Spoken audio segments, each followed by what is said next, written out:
शक्ति जगा देवा शक्ति जगा देवा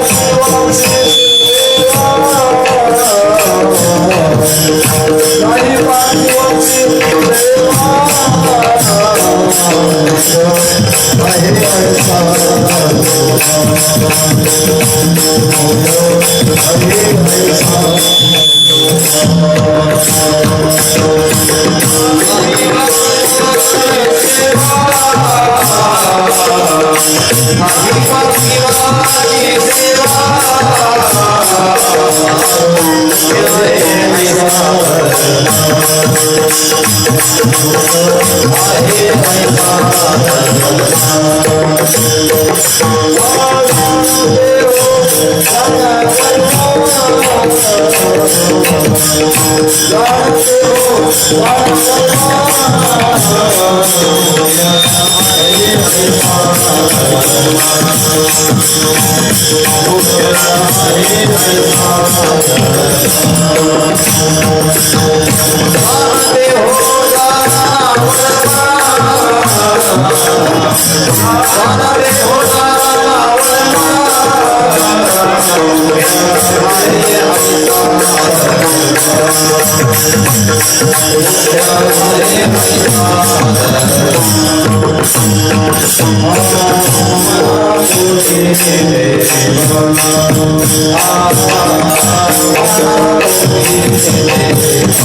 शक्ति जगा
शक्ती द्याव्या देवा, शक्ती द्याव्या देवा, नाही पार्थिवाची सेवा. मुख्य आहे ऐसा धर्म, जाणते हो जाणा वर्मा. मना पोटी देव, मना पोटी देव, जाणा जैसा तैसा भाव. मुख्य आहे ऐसा धर्म, जाणते हो जाणा वर्मा. तुका म्हणे सोसे, तुका म्हणे सोसे, लागे लाविल्याचे पिसे. मुख्य आहे ऐसा धर्म, जाणते हो जाणा वर्म. पांडुरंगा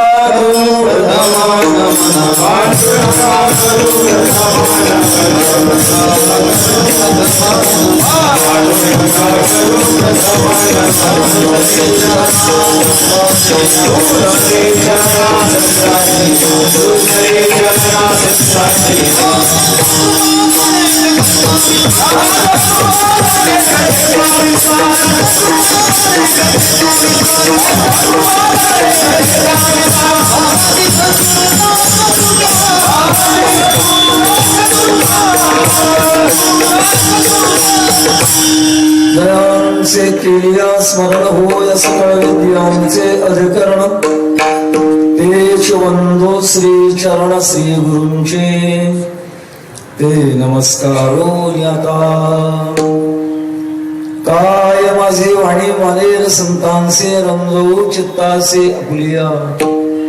माझी वाणी तुझे वर्णी गुणनाम, ऐसे दे प्रेम कायू का. मस्तक हे पायावरी, या वार करी संतांच्या.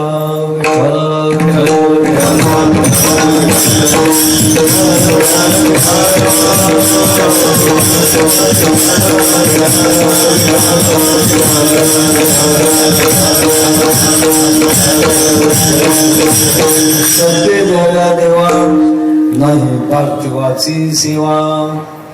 मुख्य आहे ऐसा धर्म, जाणते हो जाणा वर्मा. अनंत कृपा मूर्ती भगवत पूज्यपाल जगदोद्धारक जगद्गुरु श्री तुकोबराय. भगवान शंकरांच्या दरबारामध्ये उपस्थित संत महंत भाविक सज्जन माता भगिनी सर्वांच्या भव्य उपस्थितीमध्ये वारकरी संप्रदायातील महापर्व असणारं महाशिवरात्री व्रत या ठिकाणी आयोजक माननीय महेश दादा किसनरावजी लांडगे यांच्याद्वारा हा उत्सव 11 वर्षाची पूर्णता करून 12व्या वर्षात आपण दुसऱ्या दिवसाच्या चिंतन सेवेमध्ये आहोत. भारतीय कालगणनेप्रमाणे एक साधना जेव्हा सतत 12 वर्ष केली जाते तेव्हा एक तप म्हणतात. 24 वर्ष झाल्यानंतर दीप तप, 36 वर्ष झाल्यानंतर त्रितप, अशी कालगणना. एक प्रकारचा आपल्या साधनेचा टप्पा, त्यातील आनंदाने पुढील सेवेकरता उत्साह, उभयताचा समन्वय ज्याला म्हणतात तो यामध्ये साधला जातो. या प्रसंगामध्ये आपण अभंग जो निवडलेला आहे तो जगद्गुरु तुकोबारांचा आहे. अभंगामध्ये धर्म आणि भक्ती यांचा समन्वय आहे. समन्वय कशाला म्हणतात? दोन वेगळ्या वेगळ्या गोष्टी पण एका ठिकाणी येणं, याचं नाव आहे समन्वय. अलीकडच्या शब्द त्याला युती म्हणतात. वेगळा शब्द तो युती म्हणा, आघाडी म्हणा, हा एक वेगळा शब्द आहे. शास्त्रीय शब्द आहे तो समन्वय आहे. दोन वेगळे जरी असतील पण दोघांचं एकीकरण होणं, याचं नाव आहे समन्वय. आपल्या चिंतन सेवेमध्ये दोघे मदंग वादक आहेत, पट्टीशी मदंग वादक. वादन करत असताना स्वतःचं कौशल्य वेगळे वेगळे दाखवतात, पण दोघांच्या तालामध्ये मात्र समन्वय आहे. ताल चुकत नाही. यांचा ताल वेगळा आणि यांचा ताल वेगळा असा आहे का? नाही. ज्याप्रमाणे अनेक म्हणी असावेत आणि एकाच स्तोत्रामध्ये जे ओवावे ते जसं असतं तसं हा समन्वय असतो. आपल्या वैदिक संस्कृतीमध्ये मनुष्याच्या जीवनामध्ये धर्माचरण अत्यंत महत्वाची गोष्ट आहे. ज्ञानोबा म्हणतात, अगा जीवीचा धर्म गेला तरी सर्व सुखाचा थारा मोडला. त्याला सुखाची प्राप्ती व्हावी वाटते, त्याच्याकरता त्याने धर्माचं आचरण केलं पाहिजे. धर्माच्या आचरणाला महत्व आहे, तसं भक्तीच्या आचरणाला सुद्धा महत्व आहे. धर्म म्हणजे काय, भक्ती म्हणजे काय, त्याचा प्रवाह कसा असतो. धर्म भक्ती म्हणजे कृती नाही, कृती तर बाहेरची आहे, पण त्याच्या अंतरंगातली जी शक्ती आहे ती आपल्या लक्षात येण्याची गरज आहे. बाह्यरंग आणि अंतरंग दोन गोष्टी कोणत्याही गोष्टी असतात. मदंगाचा आकार हा बाह्यरंग आहे आणि त्याच्यातून प्रगट होणारा ध्वनी हा अंतरंग आहे. बाह्यरंग आणि अंतरंग. आपल्या जीवनामध्ये आपला देह हा बाह्य आहे आणि आपल्या आतल्या भावना म्हणा, ज्ञान म्हणा, अनुभव म्हणा, सुख म्हणा, दुःख म्हणा, हे सगळं अंतरंग आहे. तेव्हा आपल्या जीवनामध्ये सुखाच्या प्राप्तीकरता धर्माचरणाची अत्यंत गरज आहे. भगवान श्रीमद भगवद्गीतेच्या 3ऱ्या अध्यायामध्ये म्हणतात, श्रेयान् स्वधर्मो विगुणः परधर्मा स्वनुष्ठिता स्वधर्मे निधनम श्रेयः परधर्मो भयावह. आपला प्रत्येकाचा धर्म आहे. पुढच्या 2ऱ्या चरणामध्ये धर्माच्या बाबतीमध्ये थोडं बोलण्याचा मी प्रयत्न करणार आहे. मला प्रास्ताविक मांडायचे अभंगाच. एका बाजूला धर्माचरण आहे. धर्माचरणाकरता शास्त्र म्हणेल ते सांडावे, राज्यही तृण मानावे, घेववी ते न म्हणावे, विषयी येऊ. आपण भाग्यवान आहात. एका बाजूला मुख करून हात जोडले तर विश्व माऊली ज्ञानोबांना नमस्कार पोचतो. दुसऱ्या बाजूला मुख करून जर नमस्कार केला तर जगद्गुरु तुकोबांना पोचतो. आपल्याला कल्पना ज्ञानोबांच्या चरित्रातली. माऊलींच्या वडिलांचं नाव विठ्ठलपंत, आईचं नाव रुक्मिणी आहे. लग्न झाल्यानंतर विठ्ठलपंतांनी घर सोडलं, काशीला गेले, रामानंद स्वामीकडे गेले. आणि माऊलींची आईसाहेब रुक्मिणी साहेब, आता जो आपण मंदिरामध्ये सोन्याचा पिंपळ पाहतो त्या पिंपळाला प्रदक्षिणा घालत होते. रामानंद स्वामी तीर्थयात्रा करत करत सहज आलेली भेट झाली, दर्शन घेतलं, पुत्रवती भाऊ आशीर्वाद दिला. विठ्ठलपंताने काशीला जाऊन संन्यास घेतला होता. रुक्मिणी साहेब विचारलं, महाराज तुम्ही पुत्रवती भाऊ आशीर्वाद दिला, पण माझे पती वैराग्य प्राप्त होऊन निघून गेले, पुत्ररत्न कशी होतील. तेव्हा विठ्ठलपंतांनी रामानंद स्वामींनी पतीची खुणा वगैरे सगळ्या पाहिल्या आणि पाहिल्यानंतर ऐकून घेतल्यानंतर त्यांच्या लक्षात आलं, काशीला आपल्या आश्रमात येऊन ज्यांनी संन्यास घेतला तेच विठ्ठलपंत. परत गेल्यानंतर रामानंद स्वामींनी विठ्ठलपंतांना आज्ञा दिली, तुम्ही जा आणि ग्रस्ताश्रमातली कार्य करा.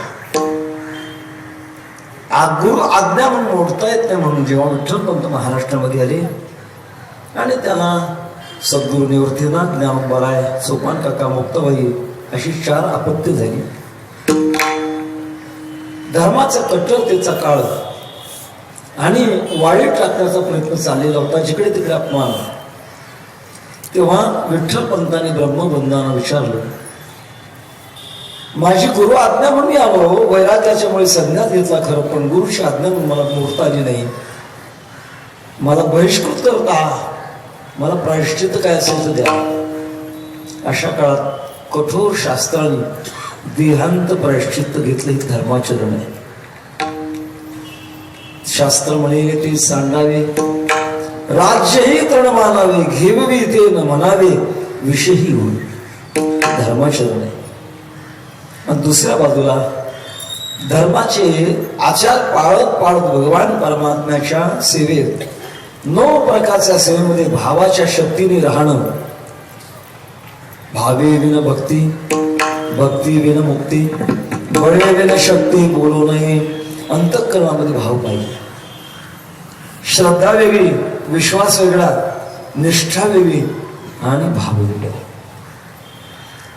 श्रद्धा आवश्यकता निर्माण झालेल्या प्रभावामुळे मनामध्ये जो काही प्रकार निर्माण होतो त्याचं नाव आहे श्रद्धा. त्याचा शब्द आहे सद्धा. ज्याच्या अस्तित्वाविषयी बुद्धी निर्माण होणं त्याचं नाव आहे सद्धाच श्रद्धा झालं.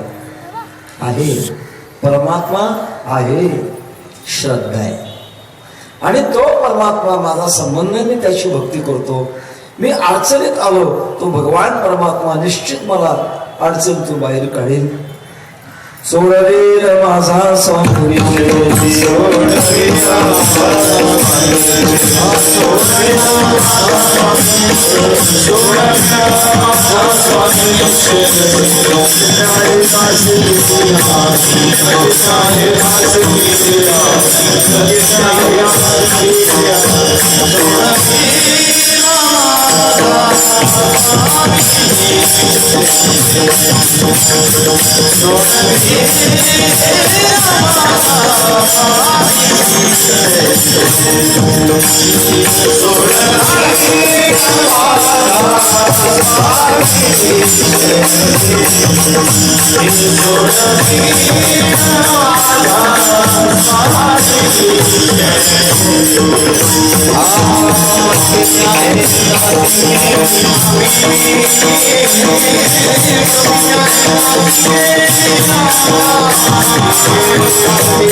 विश्वास ज्याला म्हणतात तो विश्वास हवा आहे.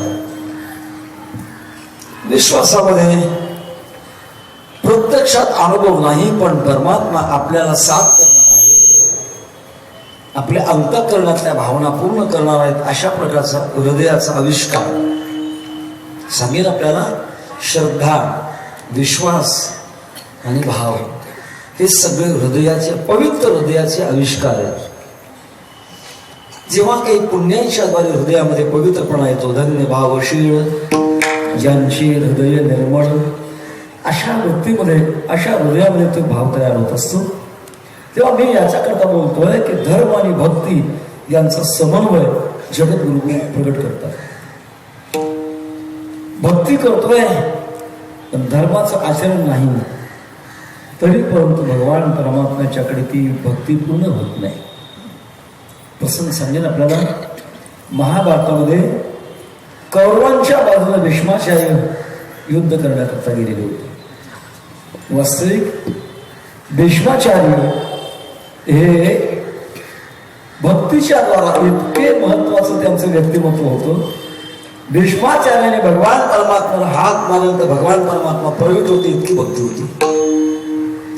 पण भीष्माचार्याला महायुद्धामध्ये मरावं का लागलं? धर्म सोडला म्हणून मरावं लागलं.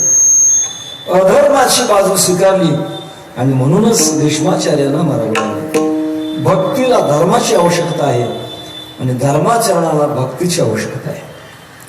देव जोडी तरी करावा अधर्म, अंतरे ते कर्म नाचरावे.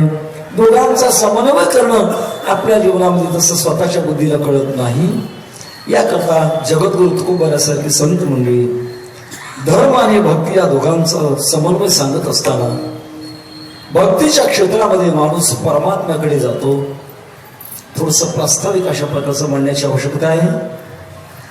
आपल्या भारतीय संस्कृतीमध्ये संस्कृती म्हटली की तिला 5 अंग असतात. जगात कोणती संस्कृती तपासा, ज्या संस्कृतीमधलं एक अंग जर नष्ट झालं तर ती संस्कृती राहत नाही, नष्ट होते. संस्कृतीमध्ये तत्वज्ञान पाहिजे, संस्कृतीमध्ये साहित्य पाहिजे, संस्कृतीमध्ये कला पाहिजे, संस्कृतीमध्ये इतिहास पाहिजे आणि संस्कृतीमध्ये सदाचार पाहिजे. 5 अंगापैकी एक जरी अंग संपलं तर संस्कृती राहत नाही. संस्कृतीमध्ये तत्वज्ञान पाहिजे. कशा म्हणतात तत्वज्ञान? कुठल्याही वस्तूचं मूळ द्रव्य कळणं याचं नाव आहे तत्वज्ञान. माझ्या पुढे माईक हा स्टँडला जोडला आहे. एखादा माणूस विचार करू लागला की स्टँड कशाचा बनवला आहे? मातीचा बनवलाय का तांब्याचा बनवलाय का पितळ्याचा बनवलाय का कशाचा बनवलाय? जो सूक्ष्मदर्शी आहे तो विचार करेल याच्यामध्ये सगळे लोखंडाचे कण आहेत. अनेक लोखंडाचे कण एकत्र करून त्याला आकार दिला आणि मग झालं ते स्टँड. लोखंडाचे कण हे याचं तत्व आहे. मग ते लोखंडाचे कण कळणं म्हणजे तत्वज्ञान होणं. हे जग कशाचं बनलंय? वैज्ञानिक मंडळी सांगतात 5 महाभूतापासून बनले. स्थूल दृष्टिकोनातून संत देखील त्याचा अंगीकार करतात. पंचभूतांचा गोंधळ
पंचभूतांचा गोंधळ केला एके ठाई वेळ. हा प्रकार सांगतात. पण हे पंचमहाभूत बनली कशापासून? पृथ्वीपासून लोखंड तयार होते. आता पृथ्वीमध्ये लोखंड मिळते, पितळेचे कण मिळतात, सोन्याच्या कणापर्यंत पृथ्वीपासून मिळते. पण पृथ्वी बनली कशाची? अत्यंत अवघड प्रश्न आहे. तेव्हा सगळी पंचमहाभूत बनली. संत मंडळींना अतीत दृष्टी अनागत दृष्टी आहे. त्याच्यामुळे पहिले कोठे नव्हते काही, चंद्र सूर्य तारा नाही, अवघे शून्याचे होते पाही. कानोबा तेरे तेरे ते ते एक ढालगज निर्माण झाली.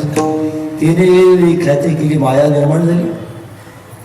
आणि मायेमध्ये जे काही प्रतीती येते ती भगवान परमात्म्याचीच प्रतीती आहे. एवढ्या करता जगाच्या रूपाने एकच परमात्मा नटलेला आहे असं आपलं वेदशास्त्राने संत सांगतात. एकदा एकटाची झाला नाना काही तोच नटलेला आहे. रूपम रूपम प्रतिरूपम बभूव, अनेक रूपाने तो नटला. याला आपण तत्वज्ञान म्हणतो. याच्यानंतर साहित्य त्याला म्हणतात. हे तत्वज्ञान शब्दामध्ये गुंफून देणं याचं नाव आहे साहित्य. उदाहरणार्थ वेदामध्ये मंत्र आहेत, ऋषी आहे, साहित्य आहे. शास्त्रामध्ये श्लोक आहेत, साहित्य आहे. संत वाङ्मयामध्ये ओवी आहे, अभंग आहे, साहित्य आहे. आर्य आहे, मराठी श्लोक आहेत, साहित्य आहे. सहहितम यात साहित्यम, ज्याच्यामध्ये माणसाचं हित असतं त्याचं नाव साहित्य. अक्षराची जुळवाजुळव करणं म्हणजे साहित्य नाही. उगा आमच्यासारख्याने साहित्य निर्माण करायला सुरुवात केली. भोंगेन कोरितम काष्टम भुस्कटम पडते भुई, हे साहित्य होईल का? नाही. वाचे परवे कवित्व, कवित्व रसिकत्व, रसिकत्वी परतत्व, स्पर्श जैसा, ते साहित्य आहे. आणि हे साहित्य जगापुढे देण्याकरता कलात्मक वृत्तीने द्यावं लागत असत. तत्वज्ञानाची भाषा अत्यंत क्लिष्ट आहे. त्याचे पारिभाषिक शब्द आहेत. सामान्य माणसाला अभ्यास नसल्यामुळे ते कळणार नाही. ते करण्याकरता त्या शब्दाचं विश्लेषण आणि त्याच्यात रंगभरणी करण्याकरता वारकरी संप्रदायामध्ये कला आहे. लावणी मृदंग श्रुती टाळ घोष शिव ब्रह्मरस आवडीने एक शाळा चालू होती. खेड्यातला मुलगा, धड्यामध्ये शब्द आला ब्राह्मण. खेड्यातला मुलगा असल्यामुळे त्याला ब्राह्मण म्हणता येत ना, तो ब्राह्मण म्हणायचा. गुरुजीला वाईट होतच. मुलगा जर चुकला तर इज्जत कोणाची गेली? गुरुजीची. सून चुकली तर सासू म्हणते तुझ्या आईनं असं शिकवलं का? कोणाची इज्जत गेली? आईची. गुरुजी थोडे हुशार होते, कलात्मक जीवन जगत होते. मुलाला विचारलं, बाळा तुझ्या घरी घोडा आहे का रे? मी आहे घोडा. खोरा खाऊ घालतात. कशात? त्याला तोबरा म्हणतात. तुला म्हणता येतं का? म्हणता येतं. म्हण बरं तोबरा. बरं म्हण शब्द म्हणता येतो का? येतं. म्हण बरं. म्हण. आता एक काम कर, तोबरा शब्द आणि म्हण शब्द जोडून म्हण. ते म्हणायचं वाटते. तोबरा म्हण, तोबरा म्हण, तोबरा म्हण. जरा जेवण म्हण, तोबरा म्हण, तोबरा म्हण. तो ब्राह्मण आलं म्हणायला. कला अवघड असं सोपं करते, तिचं नाव आहे कला. त्याच्यानंतर इतिहास आहे. कशाला म्हणतात इतिहास? शाळेमध्ये आपण इतिहास हा विषय घेतो, पण त्या इतिहास शब्दाची व्याख्या अशी आहे, इति इह आस. असे या ठिकाणी घडले, त्याचं नाव आहे इतिहास.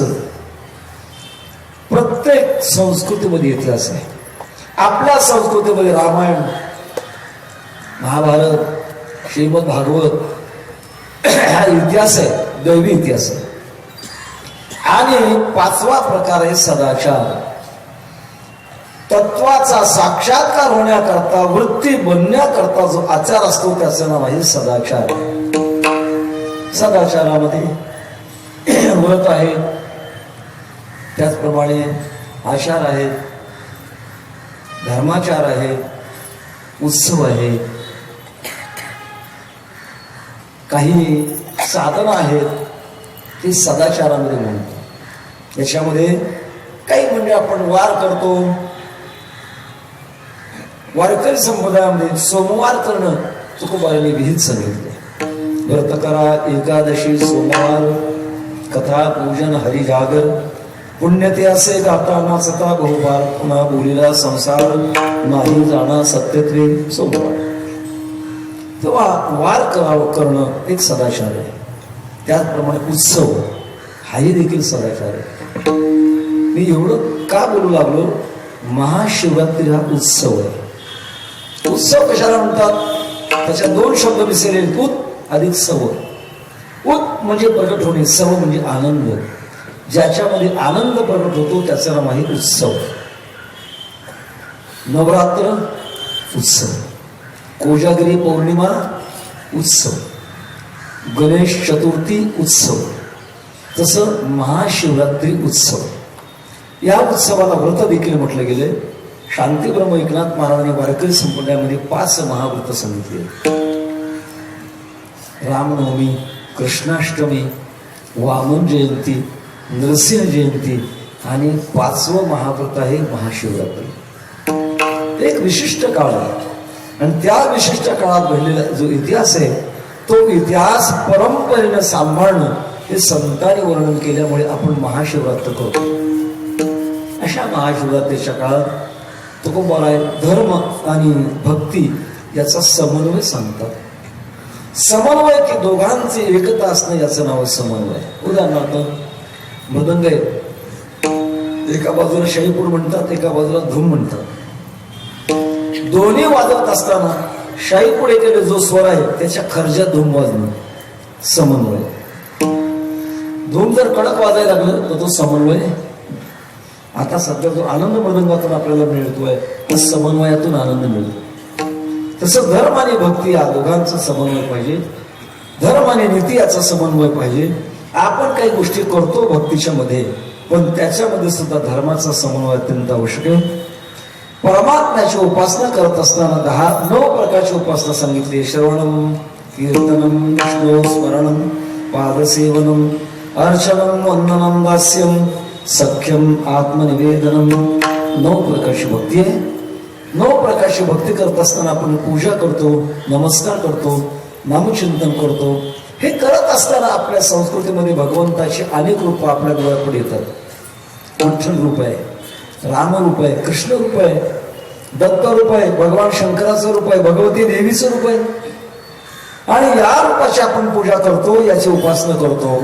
पण याची उपासना करत असताना याच्यातलं रहस्य काय आहे, काय या पूजेचा आणि परमात्म्याचा प्रसन्नतेचं रहस्य काय आहे? उत्तर तुकोबार अभंगाच्या पहिल्या शक्ती द्या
भक्ती करतो. पण भक्ती करत असताना प्रतिमा कोणती असू द्या, पण उद्देश असा आहे की त्याद्वारे भगवान परमात्म्याला आपली शक्ती देणं. पूजा हे निमित्त आहे आणि निमित्ताच्या माध्यमातून देवाला ते शक्ती देणं हा मुख्य अशा प्रकारचा धर्म आहे. या अभंगावर मी माझ्या अंतःकरणात असणारे जे विचार आहे ते आपल्या हृदयापर्यंत पोहोचवण्याचा प्रयत्न करतो. पण प्रयत्न करत असताना शब्दाचा वापर करून करतो. शब्द जर मी उच्चारले नाही तर माझ्या मनातला विचार आपल्यापर्यंत पोहोचणार. शब्द हे माध्यम आहे, तसं पूजा हे माध्यम आहे. भगवान परमात्म्यापर्यंत पोहोचण्याचं ते माध्यम प्रसंग सांगतो आपल्याला. शिकागो धर्म परिषदेमध्ये स्वामी विवेकानंद निमंत्रण नसताना गेले. परिषद चालू होती. स्वामी विवेकानंदाने विनंती केली स्वामी विवेकाला, मी हिंदुस्थानहून आलो, वैदिक धर्म जगाला कळावा एवढ्या करता माझी तळमळ आहे, मला वेळ द्या. स्वामी विवेकाने सांगितलं, तुम्ही ऐन वेळ आला, वेळ शिल्लक नाही, आग्रह आहे तुमचा आणि दुरून आला म्हणून तुम्हाला फक्त 4.5 मिनिटं वेळ आहे, जास्त काय बोलायचं ते बोला. स्वामी विवेकानंद उभे राहिले. मोठी मोठी जगातले विद्वान प्रकांड पंडित उभे होते, पुढे होते. काय बोलावं हे कळेना. कीर्तनकारांना नवीन नवीन कीर्तन करत असताना कुठं कुठं घाम फुटतो हे कीर्तनकाराला समजतच. काय बोलावं हे कळेना. हिंदुस्थानच्या दिशेने मान वळवली. आपल्या गुरूंचं स्मरण केलं, रामकृष्ण परमहंसाचं स्मरण केलं. एका क्षणात दिव्य प्रकाश आपल्याकडे येतो याची जाणीव झाली. आणि पुढे तोंड केल्यानंतर पहिलं वाक्य उच्चारलं, माय ब्रदर्स अँड माय सिस्टर्स. जगातल्या विद्वानाने उभारून टाळ्याचा कडकडाट केला, स्वागत केलं. हा महात्मा सामान्य नाही, सगळ्या जगाला माझं म्हणतो आहे, किती व्यापक महात्मा आहे. स्वामी विवेकानंदांचा प्रभाव पडला आणि अमेरिकेमध्ये बरीचशी व्याख्यानं झाली. स्वामीजी जेव्हा परत हिंदुस्थानमध्ये आले तो काळ होता संस्थानिकांच्या राज्याचा काळ होता. मराठवाड्यामध्ये निजामाचं राज्य होतं, डफळे सरकार, निंबाळकर सरकार, असे वेगळी वेगळी राज्य होती. एक आपल्यातला भारतीय साधू आणि एवढ्या मोठ्या पाश्चात्य देशामध्ये जाऊन एवढा मोठा प्रभाव पडला आपलं कर्तव्य त्यांचा सत्कार करणं, पण अनेक संस्थांनी त्यांना बोलवायचे, सत्कार करायचे. स्वामी विवेकानंदांचे बालमित्र, त्यांचं नाव अलवर्षी राजे, त्याने स्वामीजींचा सत्कार करण्याकरता दरबारामध्ये बोलवलं. मोठे व्यासपीठ होतं, दोघेच बसलेले होते, आणखी संयोजनाला वेळ होता. सहज अलवर्षी राजाने स्वामी विवेकानंदांना प्रश्न विचारला, स्वामीजी तुम्हाला मूर्तीपूजा मान्य आहे का? किती अवघड आणि किती क्लिष्ट प्रश्न आहे. तुम्हाला मूर्तीपूजा मान्य आहे का? स्वामी विवेकानंदांनी सांगितलं, माझ्या गुरुच काली मातेचे पूजक आहे, मला का मान्य नाही? अलवर्ष राजे म्हणतात, स्वामी माझ्या मनाला पटत नाही मूर्ती पूजा करणं आणि कल्याण होईल म्हणून, कारण ते मूर्ती जड आहे. स्वामी विवेकानंदांच्या पुढे मोठं आव्हान निर्माण झालं. आता याला कोणत्या शब्दांमध्ये सांगावं? संस्कृत मध्ये म्हणे यथा यक्षः तथा बली, मराठीमध्ये भाषांतर भूत तसं बोलणं, तसंच उत्तर दिलं पाहिजे. इकडे तिकडे पाहिल्यानंतर दरबारामध्ये फोटो टाकलेला दिसला. स्वामी विवेकानंदाने अलवर्षी राजा बोट घालून तो काढला, पुढे धरला, मागे न दिसेल असा धरला. एका चाणाक्ष विद्यार्थ्याने हात वर केला, गुरुजी मी सांगतो तर सांग बरं.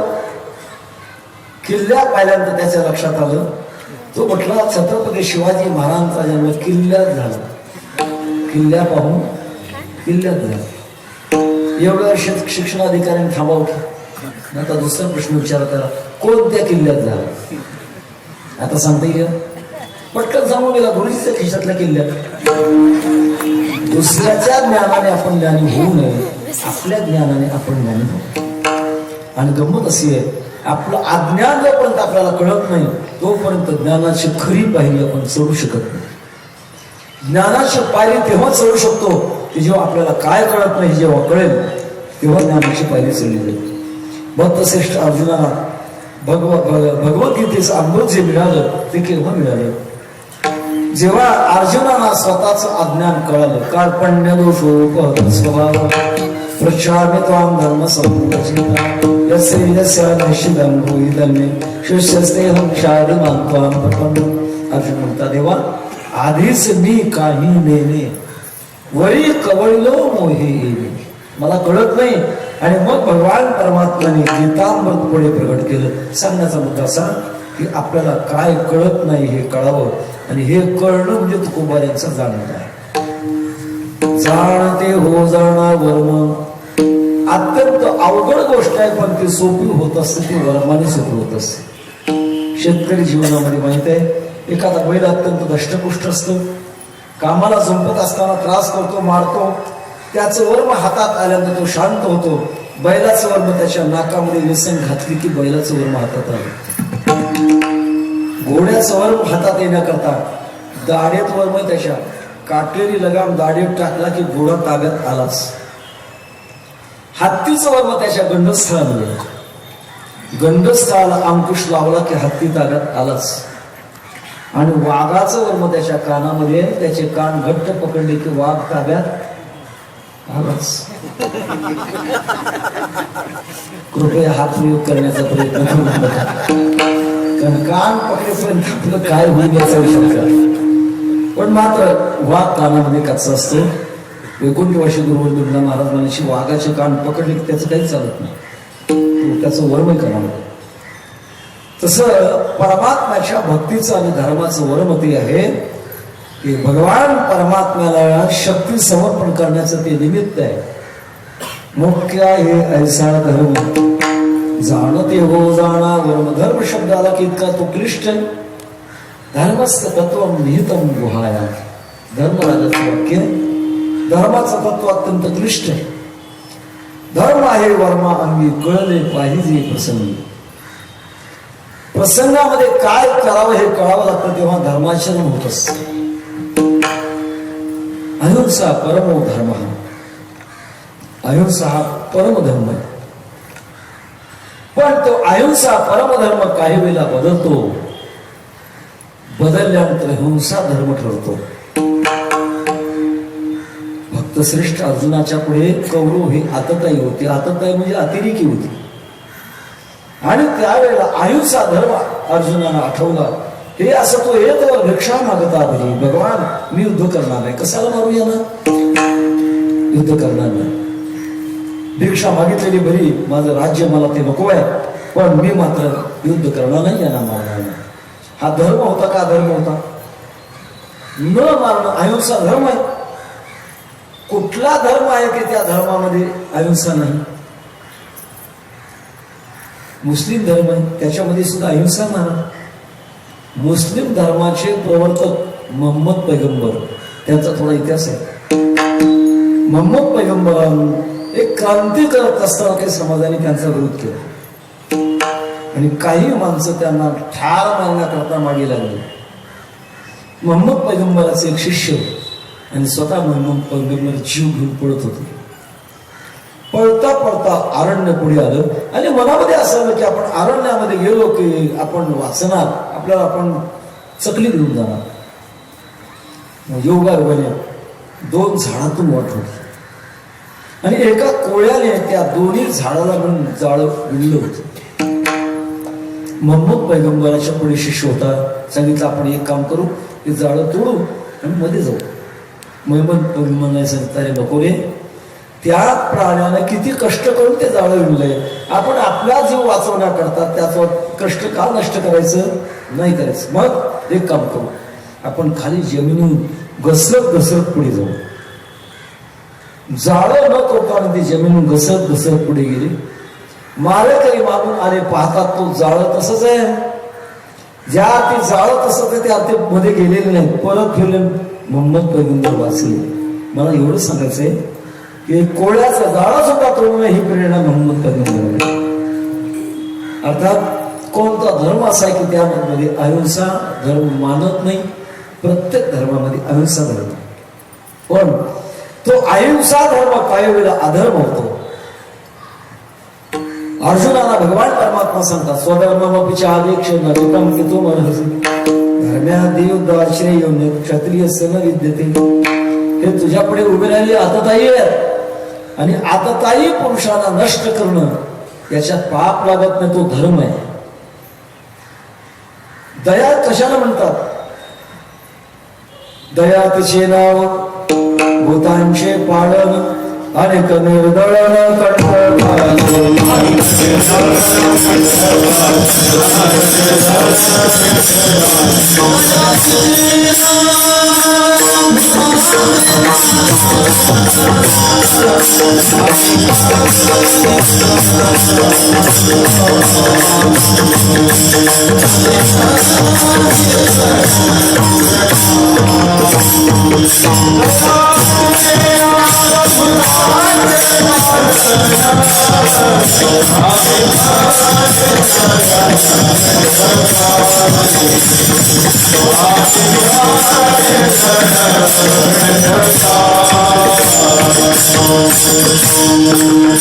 एका बाजूला भूतांचं पालन करणं हे दयेचं रूप आहे, हे धर्माचं रूप आहे, आणि दुसरं रूप आहे कंटकाचा नाश करणं हे धर्माचंच रूप आहे.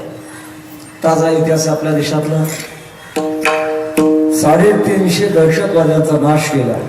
धर्म आहे हा अधर्म नाही. कारण अनेक कंटकाचा नाश केलाच पाहिजे. तेव्हा सांगण्यात येतं तसा धर्माचं तत्व अत्यंत क्लिष्ट. काय करावं हे बड्या बड्यांना कळत नाही, पण तुकोबाला त्याच्याकरता मुख्य धर्म सांगतात. अडचणी येतात धर्माचा निर्णय घेताना. धर्म हे वर्मांगी कळले पाहिजे प्रसंगी.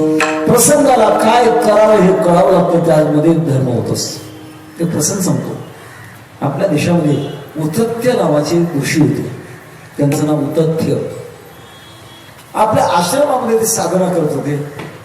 साधना करत असताना एक हरिण आपला जीव मुठीत घेऊन पळत पळत त्यांच्या आश्रमामध्ये येऊन थांबला. इतक्यात थोड्याच वेळामध्ये एक सिंह पाठीमागे लागलेला होता.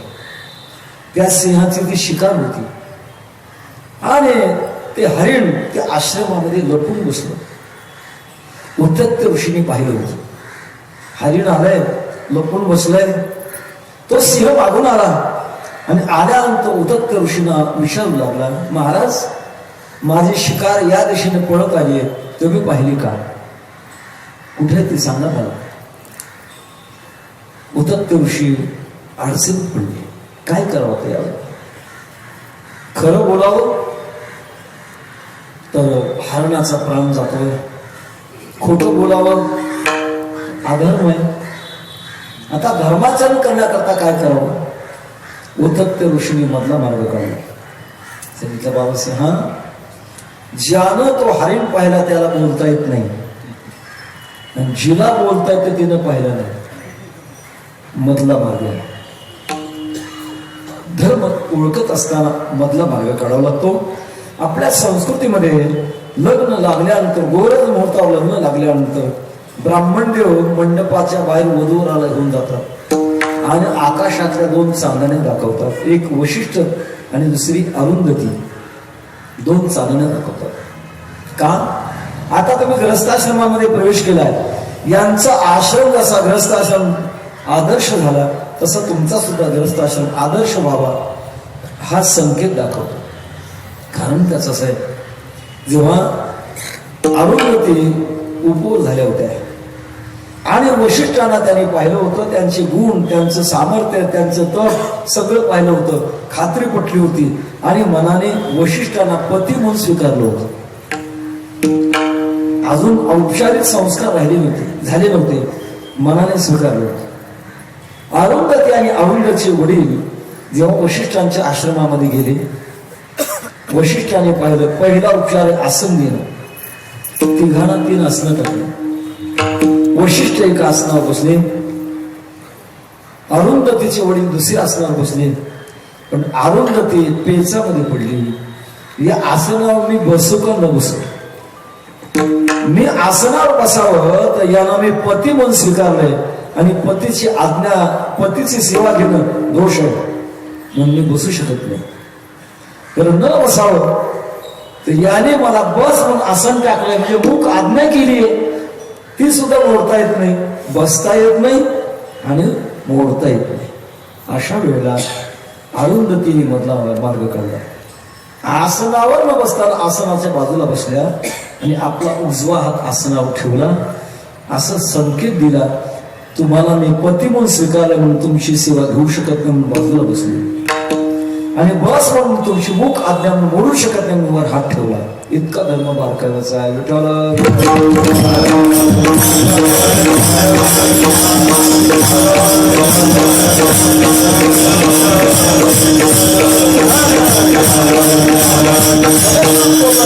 आम्ही सांगतो हा मुख्य धर्म आहे. धर्माचे 2 प्रकार असतात, साधारण धर्म आणि विशेष धर्म. साधारण धर्म कोणाला म्हणतात? साधारण म्हणजे सामान्य प्रतीचा नाही, जो सर्वांना आचरण्याचा आहे त्याचं नाव आहे सामान्य धर्म.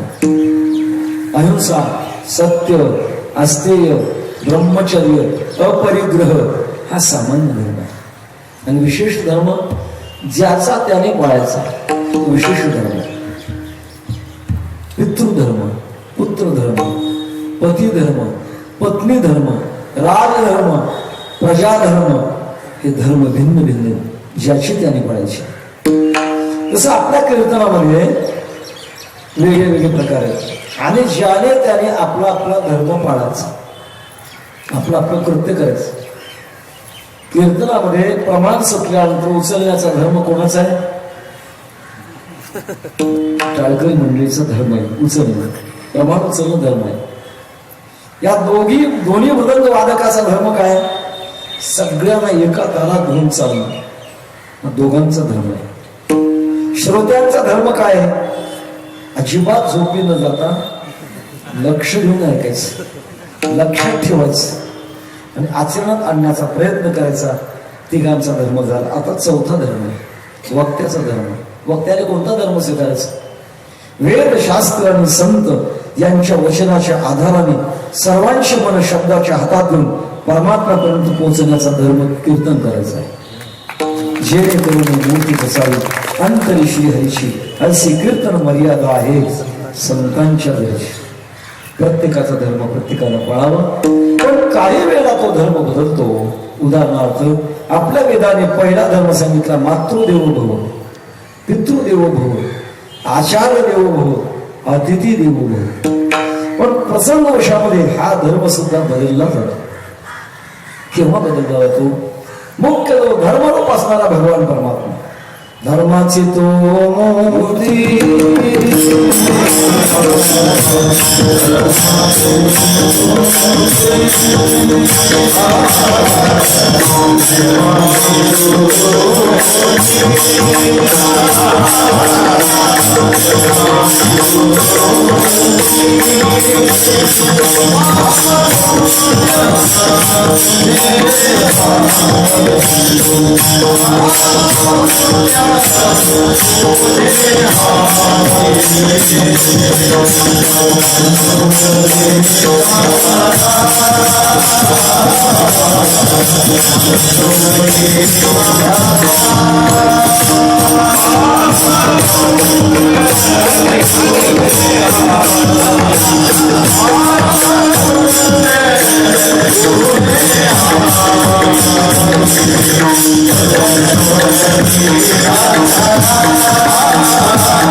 चित्ती आदि अवसानी अंतिम खरा धर्म तो आहे की भगवान परमात्मा धर्म रूप आहे। एष मे सर्व धर्माना धर्मो अधिकतमो मता, भीष्माचार्य म्हणतात हा सगळ्या धर्मातला मुख्य धर्म आहे।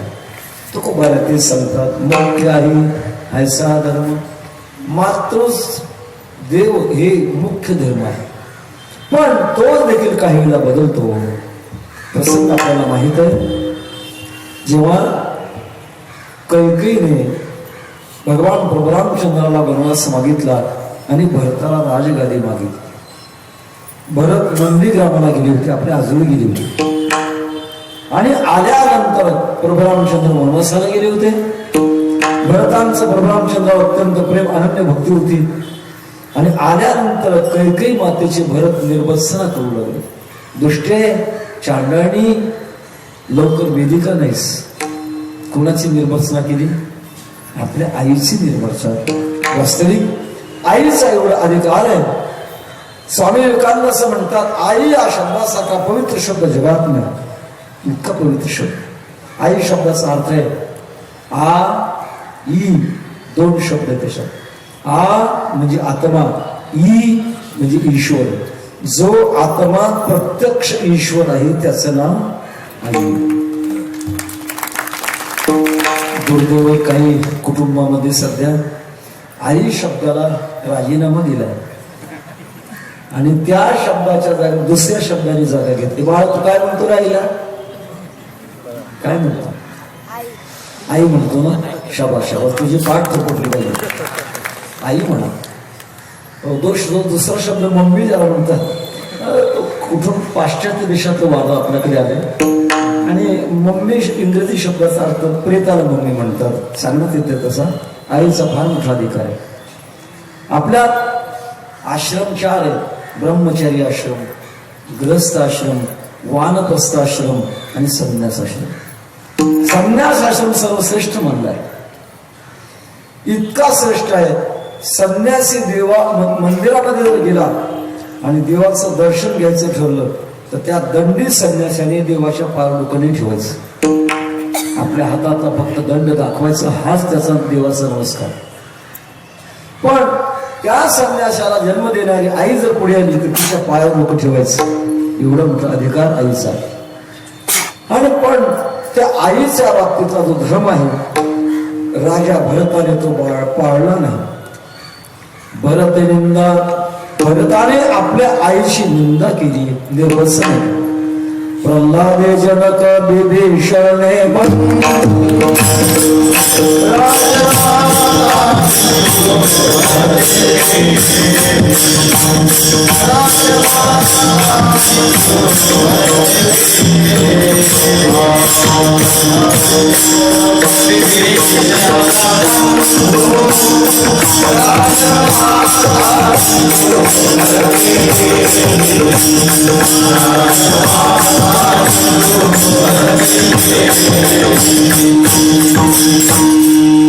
प्रल्हाद जनक विभीषणे बंधू राज्य माता नेंदी भरती।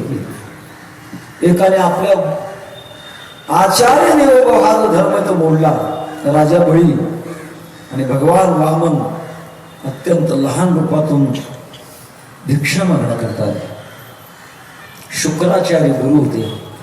लक्षात आलं हे आपल्या शिष्याला खाली दाबण्याकरता आले, म्हणून शिष्याची काळजी म्हणून शुक्राचार्याने बळीराजाला सांगितलं, राजा अरे दान देऊ नको, अनाठाई दान देण्याने अनर्थ होत असतो, देऊ नको दान.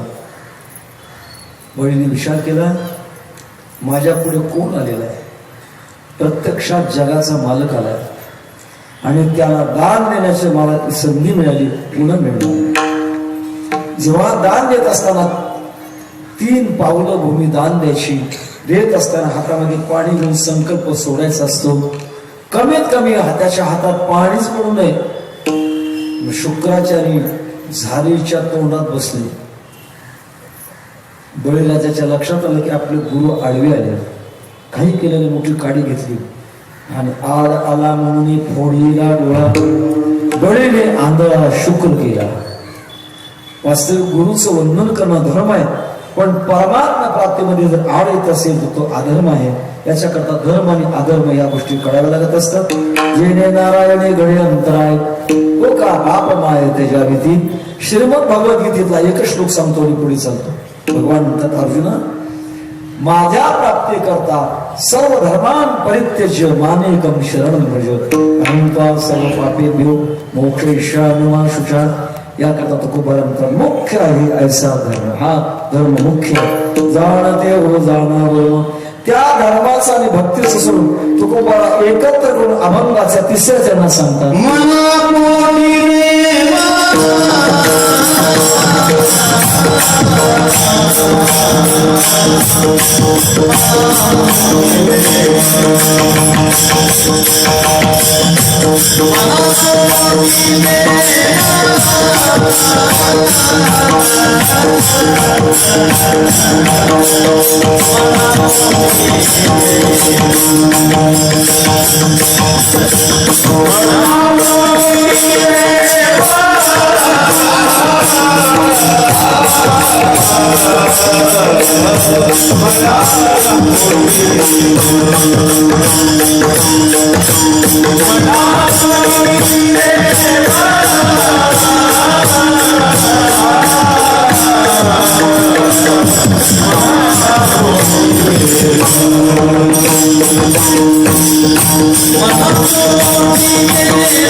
मनापोटी देव जाणा जैसा तैसा भाव परमात्म्याचं प्रगटीकरण आपल्या मनातून होत असतं.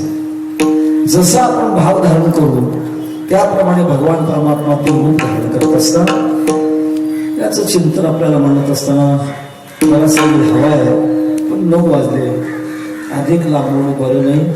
पेपर हिसकून घेण्यापेक्षा मनाने दिलेला बरा. मनापोटी देव आपल्या अंतःकरणातल्या भगवंताच्या भावना जसे आपल्या मनामध्ये असतील तसा भगवान परमात्मा प्रगट होतो.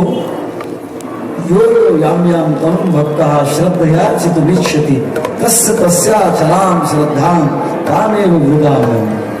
भाव तुम्ही जैसा माझ्या ठाई धरा. बालगडमध्ये भगवान म्हणतात, माझ्या ठिकाणी जशी तुम्ही भावना धारण कराल तसा मी होतो. तैसा तरी खरा तुम्हाला भगवान परमात्म्याला ज्या रूपातून आपण विनंती केली भगवान परमात्मा ती रूप धारण करतात. फक्त माध्यम आहे सेवेचं. शक्ती द्याव्या देवा नाही पार्थिवाचे सेवा मुख्य आहे साधन. जाणते हो जाणावर मनापोटी देव जाणा तैसा तैसा भावग्राही जनार्दन. काही गोष्टी बदलतात त्या कर्माने बदलतात, काही गोष्टी बदलतात त्या ज्ञानाने बदलतात, आणि काही गोष्टी बदलतात त्या भावनेने बदलतात. काही गोष्टी बदलतात त्या कर्माने बदलतात. माता भगिनी स्वयंपाक करतात, गव्हाचं पीठ घेतात, पाणी घालून कणिक तयार करतात, उंडा तयार करून ते लाटतात आणि भाजतात. हे सगळं कर्माने बदल होत नाही. कर्माशिवाय गव्हाच्या पिठाची पोळी होत. आता दोघे मृदंग वाजवतात, वाजवण्याची क्रिया केल्याशिवाय आतून ध्वनी निघत नाही. आपोआप जर ध्वनी निघाला असता ते यांना वाजवायला कोणी उभं केलं असतं.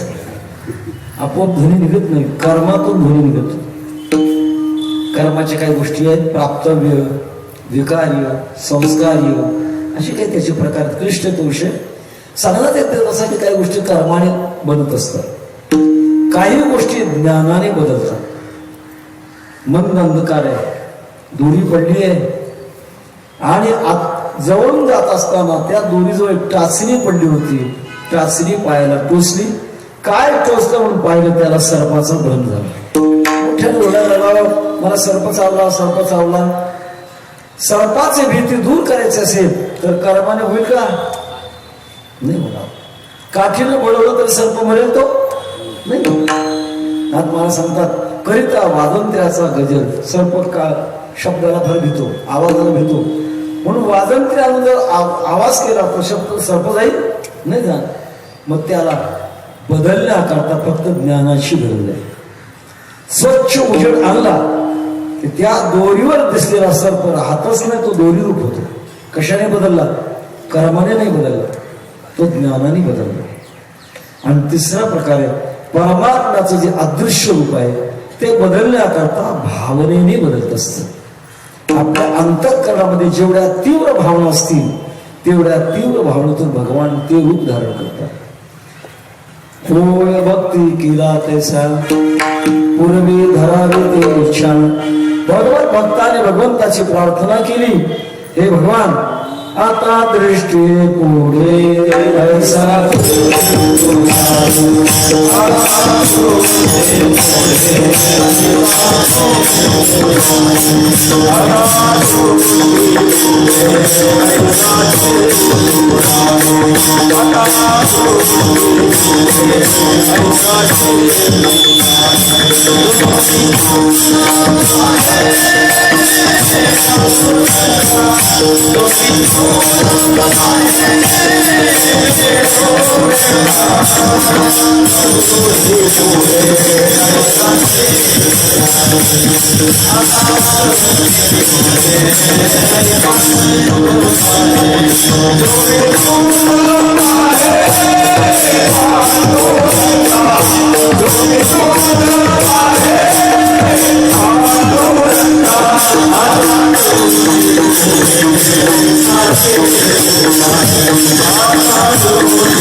श्रीमद भगवद्गीतेचा प्रसंग 11व्या अध्यायामध्ये भगवंताने अर्जुनाने प्रार्थना केली की देवा तुम्ही हे विश्वरूप सांगितलं पण मला पाहण्याची इच्छा आहे. भगवंताने लागली दाखवली, दिसेना का? योग्यता नाही. उठवण्या रसांदळ्या दाऊ बैसा बैर्या पुढे ऋषिकेशा गाणीव करा. स्वच्छ आरसा आंधळ्या पुढे दाखवला, काय उपयोग आहे? तानसेनचं गायन आहे. वैकुंठ वाशी गुरुवारी मामासे म्हणायचे तानसेनचं गायन ऐकण्याकरता कानसेन लागतो, बैरभट चालत नाही. तसं रूप दाखवलं पण दिसेना. पुन्हा भगवंताने दिव्य दृष्टी दिली ते दिसलं, पण भयानक अशा प्रकारचा अकरा विकरा सगळ्या जगाचा नाश करत चालला. अर्जुन भ्याले, सांगितलं भगवंता जापाने जापाने असता दिसतंय हे आवरा किरीटिनं गरुडं चक्रं निश्चयाने त्वां द्रष्टुमहं तथैव. जे अगोदर जे रूप होतं ना तेच रूप मला दाखवा. भगवान परमात्मा एका क्षणात त्या रूपात बनले. मना पोटी देव जाना जैसा तैसा भाव. उकळाचा प्रसंग आहे. भगवान शंकराने भगवान कृष्ण परमात्म्याचं दर्शन घेऊन कैलासात गेले. पार्वती माता विचारतात कुठे गेला होता? म्हणजे मृत्यू लोकात. काय चांगलं आहे मृत्यू लोकांमध्ये? मृत्यू लोक सुखाची कहाणी ऐकली कोणाची जेवणी काय म्हणून गेलात? पार्वती तुला माहिती नाही, परमात्म्याने इतकं सुंदर रूप धारण केलं की आतापर्यंतच्या अवतारापेक्षा सगळ्यात श्रेष्ठ रूप आहे. असं पाहिल्यानंतर मला समाधी लागली, इतकं सुंदर रूप होते. मला का गेलं नाही? कळाल्याबरोबर गेलो खरं. मग आता परवानगी द्या, जा. पार्वती माता गोकुळामध्ये आल्या. नंद बाबाच्या महालामध्ये प्रवेश केला आणि यशोदा मातेकडून भगवान कृष्ण परमात्म्यांना मागून मांडीवर घेतलं. वात्सल्य भाव निर्माण झाला. असे भावातिरेक होतो तेव्हा शरीरावर सुद्धा परिणाम होतात. आपल्या महाराष्ट्रामध्ये प्रज्ञाचक्षु समन्वय महर्षी गुलाबराव महाराज, मी ज्ञानोबरांची मुलगी आहे आणि कृष्ण परमात्म्याची पत्नी या भावात राहायची. अति तीव्र भाव म्हणतात 4 दिवस बाजूला बसायचे. तीव्र भावाचा परिणाम. ज्याने तुम्हाला म्हणाला ज्ञानोबारांचं चित्र कसं, ज्ञानोबारा कसे आहेत हे चित्र ज्याने आपल्या वारकरी संप्रदायामध्ये दिलं ते गुलाबराव महाराज. अलोच्या राजाने सांगितलं माझ्या पिताश्रींचं आहे. असं का? कुठे आहे ते स्वर्गवासी झाले. खूप आवडला मला तो फोटो, खाली घेता का? नोकराकडनं फोटो खाली घेतला. खाली ठेवला तर स्वामी विवेकानंद म्हणू लागले राजे मला असं वाटतंय आता या फोटोवर तुमकावं आणि पायात जोडा घालून कसकस तोडवावं. अलोच्या राजा रागीत झाला. काय म्हणता स्वामीजी? सत्कार करण्याकरता मी तुम्हाला बोलवलं माझ्या राज्यामध्ये, माझ्या दरबारात, आणि माझ्या बापाविषयी अशा तुमची भावना कशी काय? स्वामी विवेकानंद विचारलं तुमची बाप कुठे आहे? या फोटोचा तुमच्या बापाचा काय संबंध आहे? तिथं स्वर्गवासी झाले. मी जर पाहिलं तर मला पुढे काच दिसते, त्याच्या पाठीमागे रंग दिसतात, त्याच्या पाठीमागे रेषा दिसते, त्याच्या पाठीमागे क्लाउड दिसतं. तुमचे बाप आहेतच कुठे येतं? आलवारचे राजे म्हणाले तसं नाही स्वामीजी, हे सगळं पाहिल्यानंतर मला माझ्या बापाची आठवण येते. स्वामी विवेकानंद म्हणाले मूर्ती पाहिल्यानंतर मला परमात्म्याची आठवण होते. माध्यम त्याला माध्यम म्हणतात. परमात्म्याची प्रसन्नता करून घेण्याकरता माध्यम असावं लागत असतं. तुकोबारा ते माध्यम सांगतात. भगवंताची प्रसन्नता करून घेण्याकरता आपल्या शक्ती त्याला द्याव्या लागतात. जगातला नियम आहे, कोणती गोष्ट घ्यायची असेल तर त्याला मोबदला दिल्याशिवाय मिळत नाही. हा अटल सिद्धांत, याला अपवाद कुठेच नाही. नवबारांच्या हरिपाठामध्ये सूत्र आपल्याला लक्षात आहे. तपे बिना दैवत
देवाचा साक्षात्कार होण्याकरता तप करावं लागतं. आणि कोणती गोष्ट घ्यायची असेल तर मोबदला द्यावा लागतो. असं एका कीर्तनात बोलून गेलो. कीर्तन संपल्यानंतर एक बाबा आले. महाराज, तुमचं बाकीचं सगळं बरं होतं, पण एक वाक्य चुकलं म्हटल्यानंतर माझ्या अंगाला घामच फुटलं. आता हे गाणे काय चुकलेलं बोलायची गाणी का महाराज? इथं अक्षर सुद्धा नाही चुकायला पाहिजे. काय चुकलं बाबा? तुम्ही म्हटलात कोणती गोष्ट घ्यायची असेल तर मोबदला द्यावा लागतो. मग बाबा काय म्हणणे तुमचं? आता तुम्हाला माहित नाही का, एखादा तंबाखू खाणारा माणूस असेल आणि त्याच्या खिशातली तंबाखू संपलेली असेल, रस्त्यावर अनोळखी असणारा मनुष्य चाललेला असेल, त्याच्याकडे तंबाखू जर असेल तर तंबाखू संपलेल्या माणसाने अनोळखी माणसाला जरी मागितली तरी तंबाखूच्या जगामध्ये एका सहाय्य करून अवघे धरून सुपंत का कुपंत देतात माणूस. आणि तो म्हणता मोबदला दिल्याशिवाय मिळत नाही. मी म्हटलं बाबा माझंच खरं आहे. कसं काय? तुम्हाला वाटतं का त्याने मोबदला दिला नाही मागणार? आपला हात पसरला म्हणजे इज्जत पसरली, अजून काय द्यावं? मोबदला द्यावाच लागत असतो. त्याच्याशिवाय कुठली गोष्ट प्राप्त होत नाही. महाभारताचा प्रसंग, एक पर्वकाळ होता. पर्वकाळ जसा आता कुंभमेळा होऊन गेला, पर्वकाळ 12 वर्षांनंतर तो येतो. काही पर्वकाळ 3 वर्षांनंतर येतो, ज्याला आपण पुरुषोत्तम मास म्हणतो. अधिक महिना मलमास म्हणतो, तो प्रत्येक 3 वर्षानंतर पर्वकाळ येतो. चंद्र सूर्य ग्रहण पर्वकाळ आहे. ग्रहणाचा स्पर्श ते ग्रहणाचा मोक्ष हा जो काळ आहे त्याला पुरुषचरण काळ म्हणतात. एरवी आपण विठ्ठल असं नामचिंतन उच्चारल्यानंतर जी शक्ती प्राप्त होते, त्या काळात विठ्ठल असं नामचिंतन केलं तर 1000 पटीची शक्ती प्राप्त होते, म्हणून त्याला पुरुषचरण काळ म्हणतात. पर्वकाळ आहे. 2 पर्वकाळ असेल की ते रोज येतात. फक्त तपासण्याची पद्धत आपल्याला माहित पाहिजे. आपल्या नाकाच्या 2 नाकपुडीतून श्वासोश्वास जो येतो तो दोन्ही नाकपुड्यात बरोबर येत नाही. कधी डावी चालू आणि कधी उजवी चालू. पण असा एक पर्वकाळ तो 2 वेळेला दिवसातून येतो. दिवस संपलाय, रात्र सुरू होते, असा जो संधिकाळ त्याला आपण संध्याकाळ म्हणतो. त्यावेळेला दोन्ही नागपुड्याबरोबर चालतात त्याला सुषुम्ना काळ म्हणतात. रात्र संपली आहे, दिवस सुरू होतो, असा जो संधी काळ आहे त्याला आपण प्रातःकाळ म्हणतो. तेव्हाही दोन्ही नागपुड्याबरोबर चालतात, तो सुषुम्ना काळ आहे. त्या काळात केलेलं सत्कर्म अनंत कोटीनं फळ देतो. म्हणून आपल्याकडे संध्या त्यावेळेला केली जाते. वारकरी काकड्याचं भजन काय दुपारी करतात काय? त्याच पर्व काळात करतात. असा पर्व काळ आलेला होता. गंगेच्या स्नानावर भाविकांची गर्दी येत होती आणि गंगा ज्या बाजूनं वाहत होती, संयोजकांनी एक मध्ये दोर लावलेला होता. त्या दोराच्या गंगेच्या वर्ष बाजूला महिलांनी स्नान करायचं, खालच्या बाजूला पुरुषांनी स्नान करायचं, नियम घालून दिला. जवळजवळ भाविकांचं स्नान रोखत आलं होतं. पुरुषांच्या विभागामध्ये दुर्वासमुनी स्नान करण्याकरता गेलेले होते आणि महिलांच्या विभागामध्ये द्रौपदी माता स्नान करण्याकरता गेल्या होत्या. 10 मिनिट झाले, 12 मिनिटं झाली, 15 मिनिटं होत आहेत. दुर्वास काही गंगेच्या बाहेर पडत नव्हते. एवढं थंड पाणी आहे पण बाहेर पडत नव्हते. द्रौपदी माता अत्यंत कुशल विचार करू लागल्या, का बाहेर पडत नसावेत? प्रकार असा झाला होता, गंगेचं ओघ आणि अंग चोळता चोळता दुर्वास मुनींची लंगोटी वाहून गेली होती. आता बाहेर नागव कसं यावं, समाजामध्ये कसं यावं, या अत्यंत लज्जेने दुर्वास छाती इतक्या पाण्यामध्ये होईल. द्रौपदी मातेच्या लक्षात आलं. आपल्या अंगावरचा शालू फाडायचा, पट्टी करून तो पाण्यावर फेकायचा. काही पट्ट्या पडून जायच्या, काही पट्ट्या मागून जायच्या. पाहता पाहता अर्धा शालू फाटला गेला, एक पट्टी हाताला लागली. दुर्वासपणे आपल्याला जास्त झाकलं, बाहेर पडले, कपडे गेले. द्रौपदी माता बाहेर आल्या, कपडे गेले. क्षेत्र आहे आणि ऋषीमुनी आहेत, आपण दर्शन करावं. साधूनां दर्शने पुण्य तीर्थभूता ही साधवा. दर्शनाने पुण्य प्राप्त होते.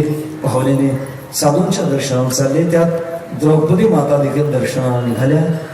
अनेक ऋषी मुनींचं दर्शन घेता घेता दुर्वास मुनींच्या जवळ आल्या. दुर्वास मुनींच्या पायावर डोकं ठेवल्यानंतर दुर्वास मुनींचं कंठ गाठून आला, डोळ्यावाटे पाणी व्हायला लागलं. मी सांगितलं, द्रौपदी, आज तू माझी लाज राखलीस आणि या मोबदल्यामध्ये भगवान परमात्मा तुझ्यावर संकट पडेल किंवा अनंत पटीने लाज राखेल. हे लंगोटीचं सामर्थ्य दिलेल्या वेळेला प्राप्त द्यावं लागतं. तसं परमात्म्याची प्रसन्नता मिळवायची का, आपल्या शक्ती आपण दिल्या पाहिजे. कोणत्या शक्ती आहेत?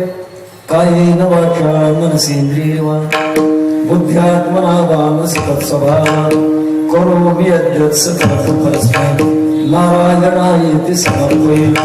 वास्तविक परमात्म्याला गरज नाही, गरज आपल्याला आहे. त्याला गरज असते तर त्याला देव म्हणतात आलं नसतं. ओम पूर्णमदः पूर्णमिदं पूर्णात् पूर्णमुदच्यते पूर्णस्य पूर्णमादाय पूर्णमेवावशिष्यते. फक्त त्या निमित्ताने भगवान परमात्मा अंतरीची घेतो गोडी, पाहे जोडी भावाची. भगवान म्हणतात, पत्रम पुष्पम फलम तोयम यो मे भक्त्या प्रयच्छति तदहं भक्त परत मश्नामि प्रयतात्मना. ते निमित्त आहे आणि निमित्ताच्या द्वारा शक्ती देवाला समर्पण करणं हे रहस्य आहे भगवंताच्या सेवेत. तुकोबारा ते म्हणतात, शक्ती द्याव्या देवा नाही पार्थिवाची सेवा. आम्ही जी पूजा करतो, पार्थिव म्हणजे पृथ्वीपासून बनलेलं, कदाचित ते दगडाचं असेल, कदाचित पितळाचं असेल, तांब्याचं असेल, चांदीचं असेल किंवा सोन्याचं असेल, त्याला पार्थिवच म्हणतात. आम्ही जे करतो ते पार्थिवाची सेवा करत नाही, त्याद्वारा भगवान परमात्म्याला शक्ती द्याव्या म्हणून आम्ही ते माध्यम स्वीकारतो. हे करणं धर्माने भक्ती या दृष्टिकोनातून किती एकरूप आहे. अभंगाच्या दुसऱ्या चरणामध्ये सांगतो,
मुख्य आहे ऐसा धर्म जाणते हो जाणा वर्म.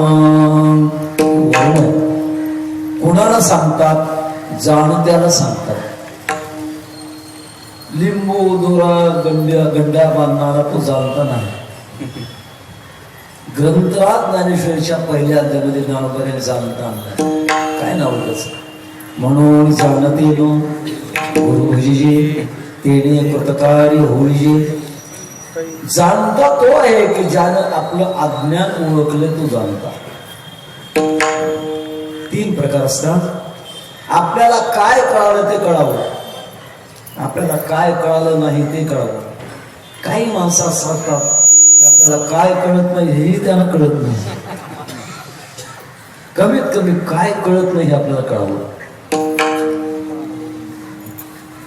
आणि आपल्याला जे कळलं ते आपल्या ज्ञानाने कळावं. दुसऱ्याच्या ज्ञानाने आपल्याला कळू नये. दुसऱ्याच्या ज्ञानाने कळणारा तो कधीतरी अडचणीत आल्याशिवाय राहत नाही. आम्ही गमत सांगत असतो. एक शाळा तपासण्याकरता शिक्षणाधिकारी आले होते. वर्ग शिक्षणाधिकारी अधिकाऱ्यांना बसण्याकरता खुर्ची आपली सोडली. पुढे टेबल होता, टेबलच्या पुढे उभे राहिले. काय विचारायचं का मुलांना? शिक्षणाधिकारी